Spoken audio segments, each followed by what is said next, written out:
Everyone, welcome to my channel. So आपका स्वागत है एपिसोड 2 के अंदर, चर्चा के अंदर। ऐसा बोला जाता है कि यूपीएससी प्रिपरेशन करने के लिए आपको हमेशा ओल्ड राजेंद्र नगर में ही आओ, तभी आपकी प्रिपरेशन हो सकती है। बट आज मैं आपकी मुलाकात एक ऐसे एस्पिरेंट के साथ कराना चाहती हूँ जो कि ओल्ड राजेंद्र नगर में रह के प्रिपरेशन नहीं कर रहे हैं, वो जेएनयू में रह के प्रिपरेशन कर रहे हैं। तो आइए उनके बारे में जानते हैं कि उनको ओल्ड राजेंद्र नगर में प्रिपरेशन का क्या उनको अट्रैक्ट करता है, या जेएनयू में उनको ज्यादा मजा आता है, या उनके फ्यूचर प्लान्स क्या है, या प्लान बी क्या है। तो उनके बारे में आज हम डिस्कस करते हैं। So his name is Nitin. Hello Nitin, how are you? I am fine. Okay, तो नितिन बताइए आप अपने बारे में, आप कहाँ से बिलोंग करते हैं? तो मैं महाराष्ट्र से बिलोंग करता हूँ। महाराष्ट्र में अमरावती डिस्ट्रिक्ट से। अच्छा, तो आपको यूपीएससी पहले जेएनयू आए थे या पहले बाद में यूपीएससी की तैयारी स्टार्ट की थी आपने? नहीं, जेएनयू आने से पहले मैं यूपीएससी के लिए प्रिपेयर कर रहा था। ठीक है। इससे पहले मैं पुणे में था प्रिपरेशन करने के लिए। ओके। आफ्टर कोविड मैं घर पे था, फिर उस अनसर्टेनिटी का प्रोडक्ट है जेएनयू। अच्छा, तो आपने वहाँ पे यूपीएससी की तैयारी करी थी अनसर्टेन प्रोडक्ट के अंदर? नहीं, पुणे में मैं प्रिपरेशन करने के लिए गया था यूपीएससी की, क्योंकि हमारे डिस्ट्रिक्ट में होती नहीं है ऐसा। ओके। तो फिर मैं पुणे गया था, लेकिन इन प्रिपरेशन कोविड आ गया, तो कोविड के वजह से मैं घर पे आ गया। तो उस अनसर्टनिटी का प्रोडक्ट है। 2 साल कुछ पढ़ाई हुई नहीं, घर पे थे। हाँ। तो फिर प्लान भी सोचना पड़ रहा था, क्योंकि यूपीएससी का प्रिपरेशन तो हो नहीं रहा था बराबर से। राइट। तो उसी अनसर्टनिटी का प्रोडक्ट था जेएनयू। तो जेएनयू चूज करना और उसमें पोस्ट ग्रेजुएशन करना। ठीक है, तो कैसा रहा आपका जेएनयू का एक्सपीरियंस? क्योंकि वहाँ पे भी लाइब्रेरी है धोलपुरा हाउस, आई थिंक वहाँ पे सब लोग प्रिपरेशन करते रहते हैं यूपीएससी की, तो आपको तो काफी अच्छा इन्वायरमेंट और कंड्यूसिव इन्वायरमेंट मिला होगा वहाँ पे प्रिपरेशन का। हाँ, अगर हम जेएनयू को देखें तो one of the best institute है इंडिया का। अगर हम देखें तो उसमें भी अगर हम देखें कि यूपीएससी की प्रिपरेशन के लिए तो डेडिकेटेड हाउस ही बना दिया है, धौलपुर हाउस। हाँ। और अगर हम इस बार का रिजल्ट भी देखें, हाँ। AR1 वो भी हिस्ट्री के बैकग्राउंड से थी जेएनयू में। अच्छा। ओके। तो फिर जेएनयू से ऑलवेज बच्चे निकले हुए यूपीएससी करने के लिए।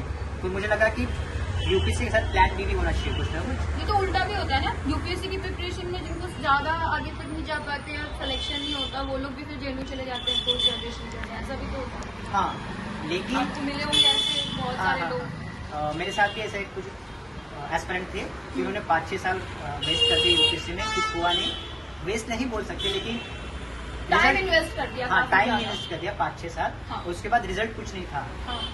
जिस लेवल पे मैं हूँ 21-22 साल में, हाँ। वही लेवल में 26-27 साल में वो थे, क्योंकि है। उन्होंने ग्रेजुएशन किया था, मैंने। राइट। तो वही होता है कि कोई सब कुछ खत्म होने के बाद शुरू करता है, हाँ। और कोई साइमल्टेनियसली करता है। बिल्कुल। वो हर एक का पर्सपेक्टिव अलग अलग होता है कि हाँ। क्या करना है। अगर जैसे मैं रूरल बैकग्राउंड से आता हूँ, हाँ। तो ऑलवेज एक फाइनेंशियल सिक्योरिटी होना एक चाहिए होती है। तो इसीलिए एक यूपीएससी की थ्रू ही एक पोस्ट ग्रेजुएशन का प्लान बढ़िया प्लान हो सकता है। तो आपको कोई फायदा मिला इसका यूपीएससी प्रिपरेशन का जेएनयू की स्टडीज में, और जेएनयू का प्लेसमेंट का नहीं हुआ है, ऐसा कुछ मौका मिला है आपको? अगर हम देखें तो मेरा पोस्ट ग्रेजुएशन किया डेवलपमेंट लेबर स्टडीज में। अच्छा, ये तो ह्यूमैनिटी का ही सब्जेक्ट है। हाँ। या तो मेरा भी टेस्ट के अंदर था, ये सब्जेक्ट था, बट वहाँ पे तो मतलब काफी डिफरेंट तरीके से वहाँ देखा जाता है। तो यहाँ पे क्या अप्रोच लीजिए? अगर हम इसका देखें डेवलपमेंट वाला, हाँ। तो ज़्यादातर इंडस्ट्री ओरिएंटेड होता है कि डेवलपमेंट कैसे इंडस्ट्री का करना है। लेकिन हम जेएनयू वाला देखें तो ये लेबर के पर्सपेक्टिव से है, डेवलपमेंट ऑफ लेबर स्टडीज, कि लेबर का कैसे हम डेवलपमेंट कर सकते हैं। और उसी में अगर हम देखें तो रिसर्च ओरिएंटेड ज़्यादा होता है as compare to industry oriented. तो इसी के आगे हम देखें कि अगर इसमें प्लेसमेंट वाला, तो हम रिसर्च इंडस्ट्री में जा सकते हैं, या HR में जा सकते हैं। तो डिफरेंट पर्सपेक्टिव है, जा सकते हैं। अगर हम डेवलपमेंट वाला देखें कि कैसे यूपीएससी के लिए बेनिफिशियल है, तो डेवलपमेंट स्टडीज एक मल्टीडिसिप्लिनरी कोर्स है। तो इसमें हम पॉलिटी पढ़ते हैं, इसमें हम इकोनॉमिक्स पढ़ते हैं, सोशोलॉजी पढ़ते हैं। तो यही सब्जेक्ट हम यूपीएससी के सब्जेक्ट पढ़ते हो, बट इन डेप्थ स्टडी करते हैं। Okay. जो रेफरेंस मटेरियल हम देखें, लक्ष्मीकांत हो या ये हो, हाँ। उससे हट के कुछ कर सकते हैं। तो इसीलिए हमारे जो आंसर राइटिंग होती है उसमें कुछ नयापन आता है। ओके। अगर हम शुभ्रा रंजन की नोट से सब कुछ पढ़ लेंगे तो हाँ। फिर वो नया वेरिएशन कुछ आ नहीं तो पाता। आप लोग को, आपकी प्रिपरेशन तो आपको थ्योरिटिकल और स्टैटिक नॉलेज के लिए हेल्प करता है, बट आपकी पोस्ट स्टडीज जो ग्रेजुएशन है, जेएनयू का एनवायरनमेंट है, उसमें आपको बियॉन्ड द होराइजन आपको थिंकिंग करने के लिए मोटिवेट किया होगा, या वो आपको आइडियाज देता है? जेएनयू एक ऐसा इन्वायरमेंट क्रिएट करता है कि आप जो बॉक्स बना हुआ होता है, हाँ। उससे आप आउट ऑफ द बॉक्स सोचने का एक क्रिटिकल थिंकिंग जिसे बोलते हैं, जो फेमस है जेएनयू के लिए, हाँ। तो वो एक इन्वायरमेंट देता है कि आप एक बॉक्स में रह के मत सोचिए, बॉक्स के बाहर भी देखिए क्या है।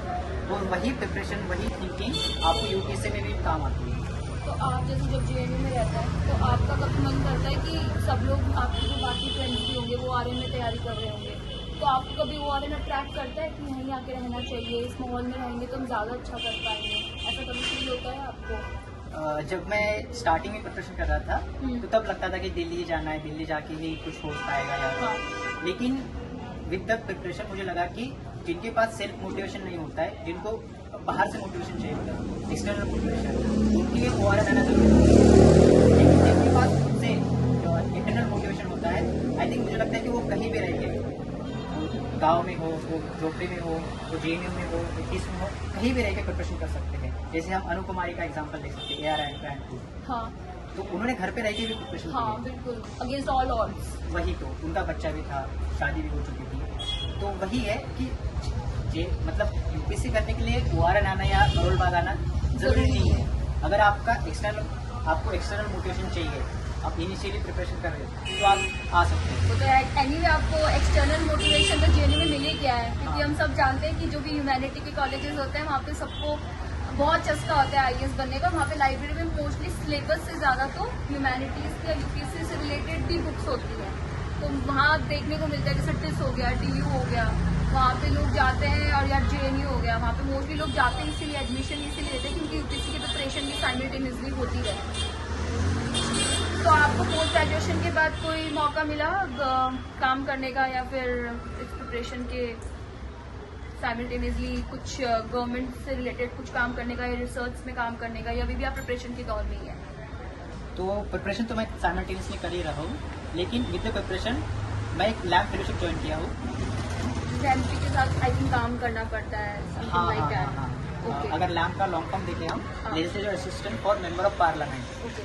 तो इसमें ऐसा होता है कि आप एक मेंबर ऑफ पार्लियामेंट को असाइन होते हो, तो उनके साथ जो भी पार्लियामेंट्री वर्क होता है, जैसे प्राइवेट मेंबर बिल फाइल करना हो, क्वेश्चन फाइल करना हो, जीरो ओवर में कोई मुद्दा हो उसको उठाना हो, तो ये ऑल ऑफ द वर्क आपको करना होता है। तो इसमें ऐसा होता है कि अगर कोई बिल आ रहा है हाँ. तो बिल पे आपको रिसर्च नोट बना के देना है। ओके, तो और ये सब चीज़ें तो आप यूपीएससी से सीखते ही हो, प्राइवेट बिल, पब्लिक बिल क्या होता है, ये सब तो आपको नॉलेज इसमें हेल्प करता है। यूपीएससी में हम बस थ्योरेटिकल पढ़ते हैं, हाँ हाँ। 14 डेज में प्राइवेट मेंबर बिल होता है, लेकिन इन लैब फेलोशिप आपको वो महसूस करने को मिलता है कि हाँ ऐसे प्राइवेट मेंबर बिल बन रहा है, ऐसे रिसर्च नोट है, जो हमारे पास एंड प्रोडक्ट आता है यूपीएससी के प्रिपरेशन में कि हाँ ये लॉ बन गया, ये बन गया। इन लैब फेलोशिप आपको देखने को मिलता है हाँ ये लॉ बन रहा है, इनिशियल स्टेज में आपने लॉ फॉर्म किया है, अगर कोई प्राइवेट मेंबर बिल फाइल किया है आपने, या आपने कोई क्वेश्चन फाइल किया है, या कोई पार्लियामेंट में डिस्कशन हो रहा है। हाँ. जैसे मैं आपका मेरा पर्सनल एग्जांपल बताता हूँ कि एक जम्मू कश्मीर में बिल आ रहा था एसटी रिजर्वेशन पे, ठीक है.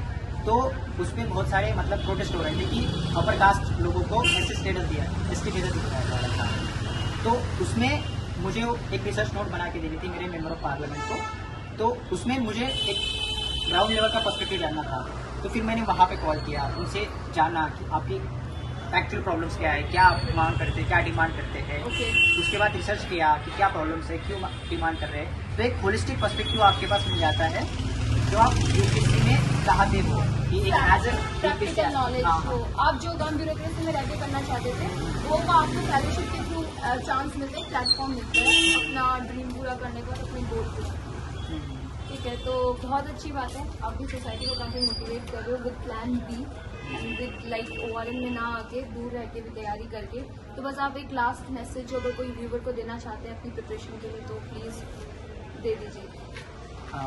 अगर मैं व्यूवर्स के लिए कुछ देना चाहता हूँ एडवाइस, तो बोलते हैं ना all eggs do not put in one basket, तो उसी तरह आप प्रिपरेशन में आपके 5-6 साल यूपीएससी में देने से बजाय आप प्लान बी भी ट्राई कर सकते हैं। ज़रूरी नहीं है कि आपको बस यूपीएससी करना है, आप प्लान बी में पोस्ट ग्रेजुएशन कर सकते हैं। लैब फेलोशिप बहुत बढ़िया मौका है जिसमें आपको प्रैक्टिकल नॉलेज मिलता है जो आप बुक्स में पढ़ते हैं, लक्ष्मीकांत में पढ़ते हैं। लक्ष्मीकांत के बाहर जो दुनिया है, जो एक्चुअल प्रोसेस होता है, वो आपको जानने का मौका मिलता है।